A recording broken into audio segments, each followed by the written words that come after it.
Isang magandang umaga mga ka-adventure. Ayan, mayroon tayong pupuntahan ngayon.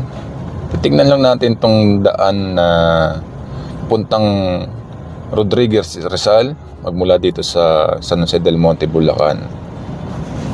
Ito palang dinadaanan natin ay Quirino Highway. Ito yung papuntang Star Mall, San Jose del Monte. So nakita nyo malapad na yung daan. Ito pala ay galing ng, kung galing ka na SM Fairview, ito yan, papuntang Norsagaray, Bulacan. Kung ikaw naman manggagaling sa Norsagaray, Bulacan, nasa left side yung ating ililikuan. So ito, makikita nyo, nandito na tayo sa may bagong tayo dito na Dear Joe. Yan, dito yung makikita. Yan, pagpasok dyan, and dito ginagawang condominium dyan ni Villar. At itong nasa kakaliwa natin, ito yung Star Mall San Jose del Monte.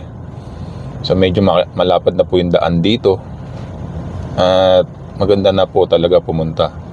So ating pang pupuntahan, kasi dati medyo ano pa to eh, maraming rough road, maraming lubak. At ngayon sisilipin natin kung gaano nakaganda yung lugar dito, yung daanan papuntang Rodriguez Rizal. Ito ba ay mas makakatipid ka ng oras at gasolina kung dito ka dadaan, or dadaan ka pa ng SM Fairview hanggang Commonwealth bago ka makarating ng Rodriguez Rizal. So ito na nga, kakanan tayo dito, papunta na to ng Rodriguez Rizal. Itong daan na to, ito ay Igay Road. By the way, Igay Road. Sundan nilang natin tong main road na to at makarating na tayo dito sa Rodriguez Rizal. So hindi na tayo iikot ng Commonwealth, hindi na tayo dadaan ng mga medyo matraffic, kasi pagdating ng Fairview, Amparo, yan, kasi may mga ginagawang MRT dyan. So ang susukatin pala natin dito ay yung kilometer reading natin, kung ilang kilometer tayo mula Igay hanggang Rodriguez Rizal. So nag 00 pala ako dito, sinet ko ng 00, tapos umalis tayo ng 8:05 ng umaga. Ito pala ay ginawa natin tong video ng September 15. So kung pupunta kayo dito ng September 15 pataas, so updated na itong dinadaanan natin. Ito rin yung madadaanan nyo. So medyo ingat lang tayo dahil hindi pa totally tapos yung kalsada, pero maganda na yung kalsada niya. Ang ingatan lang natin yung mga poste, kasi meron pa rin poste nasa gitna, hindi pa natatanggal. So biglang lalapad tapos nasa gitna yung poste. Tulad nito, 2 lanes, nag 4 lanes tayo kanina, tapos nag 2 lanes ulit. Doon ang ingatan natin, kasi minsan nasa kurbada yung biglang liliit yung kalsada. So daan-daan lang tayo magpatakbo.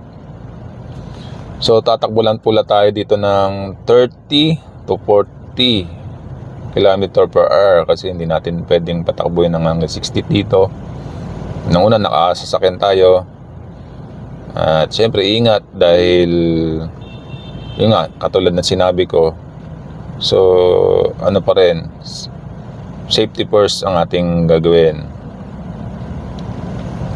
So yun, samahan nyo ko sa buong video. At kung di ka pa pala subscriber sa aking channel, baka naman makapaglambing ako sa iyo ng isang subscribe mo, at like na rin at share, para dun sa susunod natin video ay updated ka. Salamat mga ka-adventures. Ngayon pa lang ay papasalamat ako sa inyong panonood, at samahan niyo ako hanggang dulo para makita nyo yung kung ilang kilometer ba at ilang minuto or oras natin itong tatakbuhin, itong daan na to. Ngayon pala ay nasa likaw-likaw na tayo. Ay, kay Banban pala to, Purok 2. Ayan. So maganda na rin daan, may pintura na nga yung yung ng kalsada. Ayan, no. Yung sinasabi ko sa inyo, biglang liliit.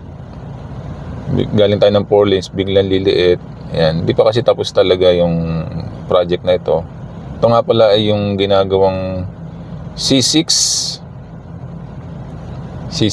Ito yung papuntang daan na papuntang Rizal talaga.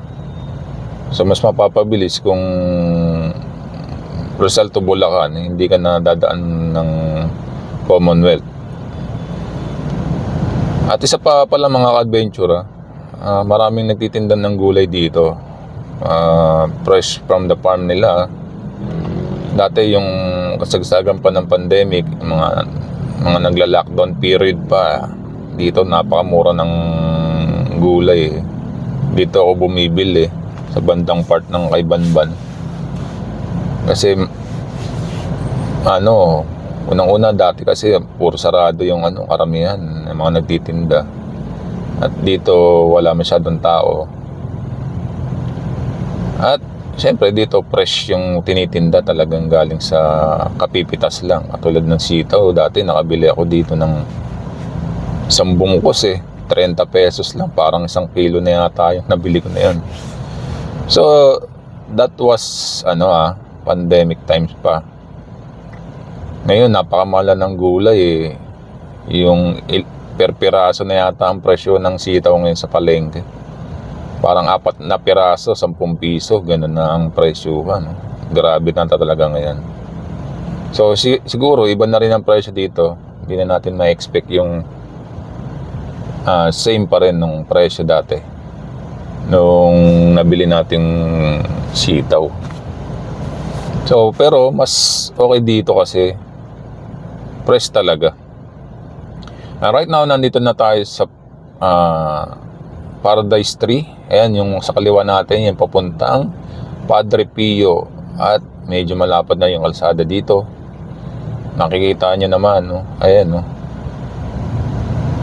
medyo malapad na talaga. I think 5 lanes na to. Hindi lang 4 lanes, hindi lang clear yung ibang nasa gilid pa. Pero maganda na talaga dito yung kalsada. So medyo malayo-layo pa tayo. Pero ang kagandahan kasi dito, pag dito ka dadaan, hindi stressful kasi walang traffic. Tapos may makikita ka pang view. Fresh air, pwede ka magbukas dito ng bintana kasi hindi masyadong polluted, Bagamat marami nang dumadaan dito, compare mo naman sa dito sa Commonwealth Fairview, hindi ka makapagbukas ng bintana dyan ng pasok sa'yo yung mga usok at polusyon, Dito makapagbukas ka ng bintana kasi presko pa yung hangin na papasok sa'yo. So samahan nyo ko hanggang dulo, enjoyin lang natin.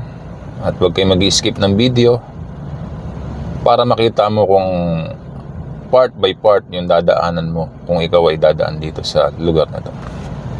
Enjoy mga ka-adventure.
Ayan, nandito nga tayo sa boundary na ng, ito na yung dulo pala ng San Jose del Monte. Ito na yung likaw-likaw, dito na yung pumaparada yung mga jeep.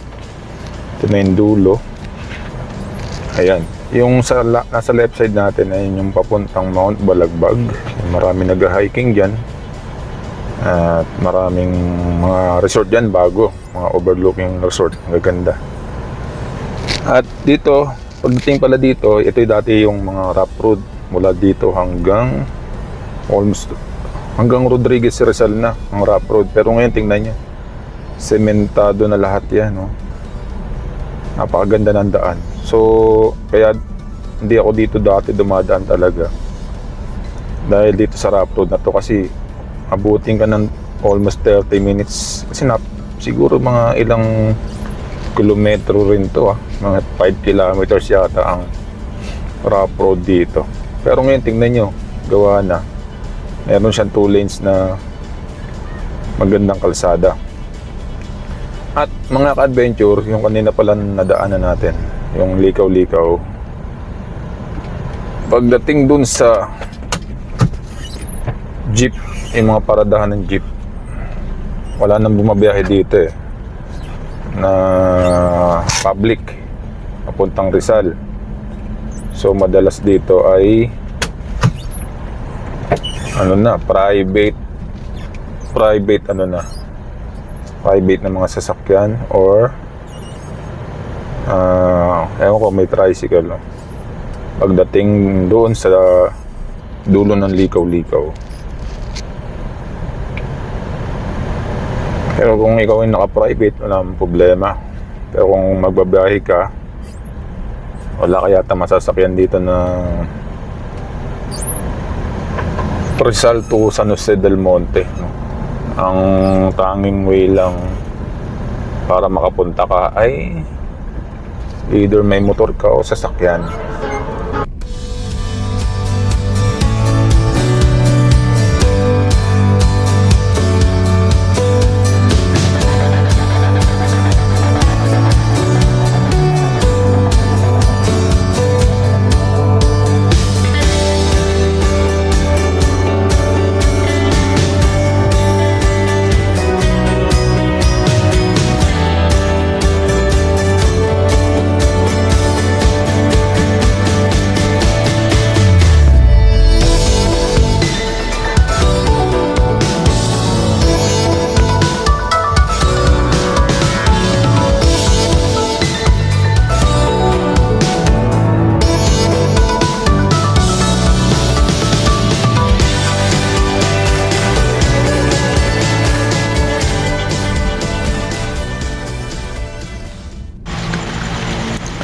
At ito na nga yung rough road na sinasabi natin kanina. Ito yung mga humikli na to ng mga siguro nasa 800 meters na lang to 1 kilometer. Pero dati, katulad sinasabi ko siya kanina, dati 5 to 6 kilometer yung ganitong rough road na madadaanan mo. So far ngayon ay hindi pa ito nagagawa. Pero napaka-ikli na to, no, compare dati. So wag niyo i-skip yung video para makita niyo part by part ng kalsada, para kung magde-decide kayo kung kayo ay dadaan dito. Ang mga ka-adventure, ito lang yung part na rough road, ito na lang po yung natitira. So consider na rin na na to, malaking improvement sa part na to. At isa pa palang reminder, pag kayo dadaan dito, pag gabi pala, wala pa pala mga ilaw ang poste dito. So napakadilim pa dito pagka gabi, kaya ingat-ingat tayo dito. Or kung hindi ko siguro muna i-recommend sa inyo na paggabi ay dumaan kayo dito, kasi hindi ko pa talaga rin nasubukan. Pero sa pagtitingin ko sa poste ay wala pa talaga mga street light. At konti lang yung kabahayan na madadaan nyo sa bandang mga ganitong lugar. So kung ako sa inyo, umaga na lang kayo magdaan dito. Pag gabi, think twice na lang. And kung kayo makipagsapalaran nito ng gabi, dapat maayos yung inyong ilaw yung mga para siyempre safety, no. Yun lang mga ka-adventure ang ating maipapayo. Eto, nakakalahati na tayo sa rough road. Ganito yung mga rough road dito, medyo malalaki yung lubak kasi nga dinadaanan ng mga truck to eh. Truck ng basura, ganyan, marami. Meron kasi ng landfill dito sa Wacoman, nadaanan natin kanina. At yan, katatapos lang din ng ulan kaya medyo maputik. Pero kung ang kayo ay nakasedan, may nakita naman ako ng nasa lubong akong sedan, kaya naman ng sedan to. Yun nga lang, pagka naka-lowered kayo, ay hindi talaga kayo ubra siguro dito sa rough road dito. Masisira yung mga pangilalim ng sasakyan nyo. So much better, hintay lang natin magawa ito. Hindi lang natin alam kung kailan matatapos yung part na ito. Pero siguro naman isa to sa priority project kasi nasimulan na to eh. Medyo naantala lang yung mga widening nitong daan na to. So mga ka-adventure, kayo na mag-decide kung kayo ay dadaan dito.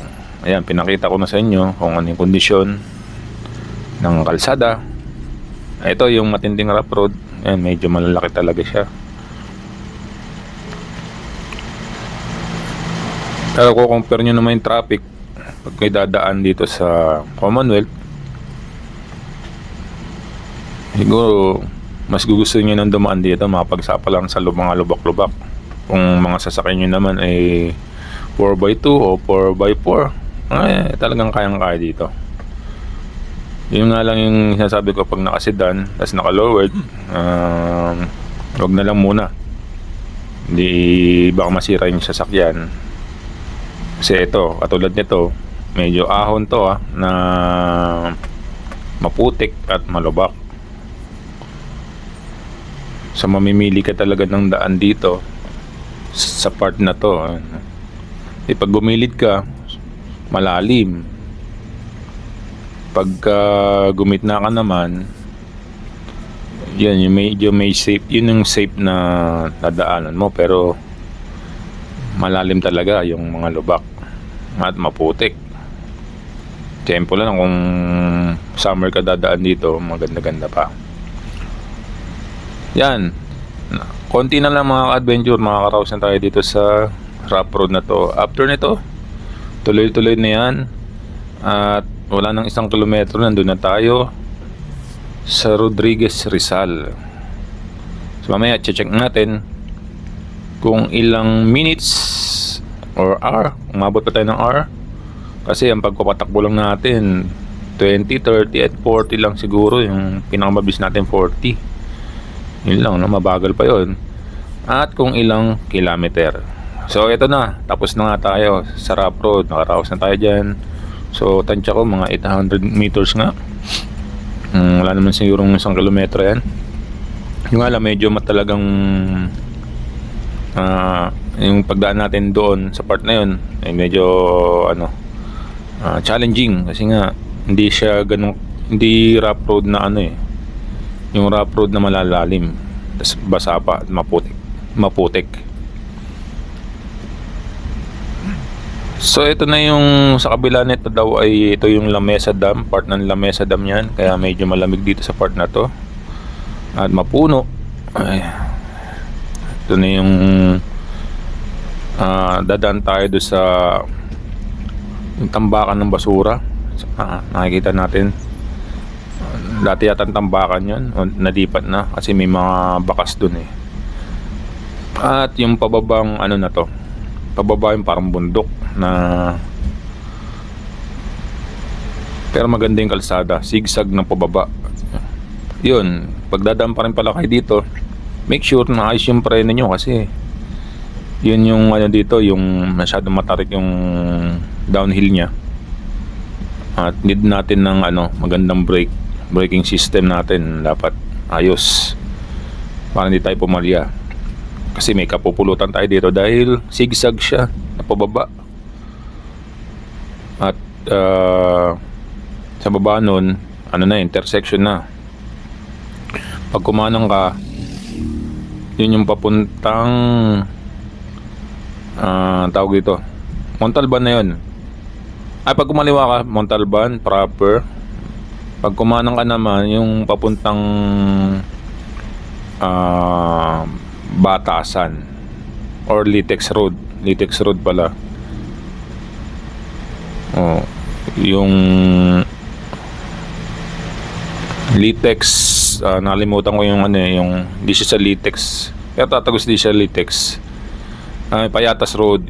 Sorry yan. Naalala ko. Payatas Road pala yan. Payatas Road. Pag kumanang ka.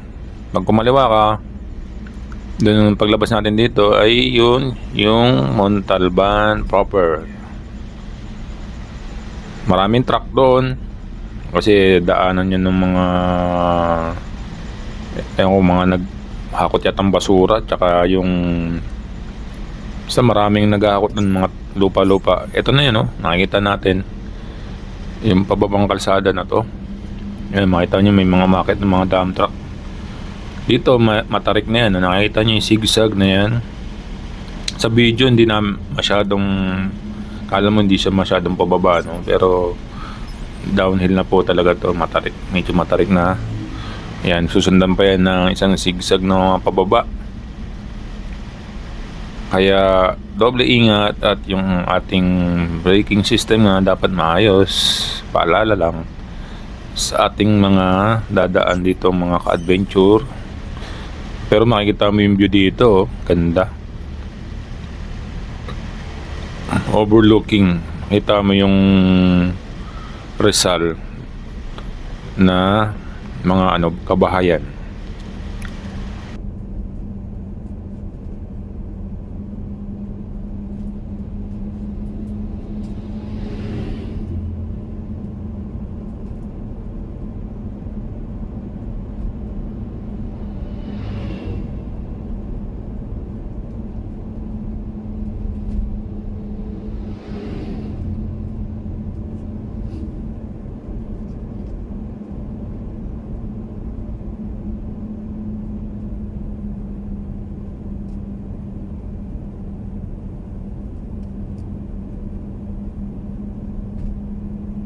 Malapit na tayo, mga ilang metro na lang at makikita na natin yung intersection.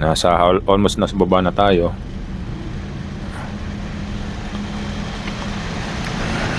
Ayan na, isang kembot na lang mga adventure. Ayan na tayo dyan.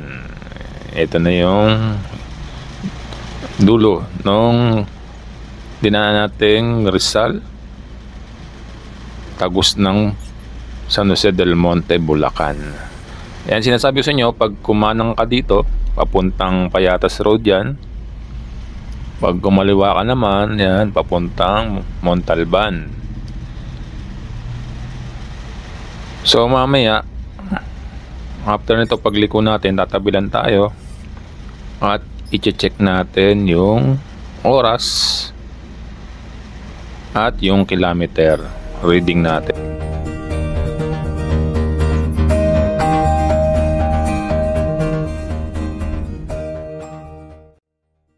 Ito nga yung ating kilometer reading ay 19.1 kilometer yung ating konsumong kilometer. At yung oras ay 8:47. So umalis tayo doon ng 8:05. Almost 42 minutes lang tayo. Wala pa tayong 1 hour. Considering mabagal yung takbo natin. So masasabi ko, mga adventure, mabilis dito ang biyahe kahit medyo mabagal ang takbo mo. Hindi ka rin may stress dahil walang traffic. So I recommend sa mga hindi mga naka-lowered na sasakyan ay dito na lang kayong dumaan para mas mapabilis ang inyong biyahe. So yun lang ang ating video. Salamat sa inyong panonood at pagsubaybay at hindi mo pinutol ang video na to hanggang sa dulo. Maraming salamat mga ka-adventure. Hanggang sa muli. Bye bye.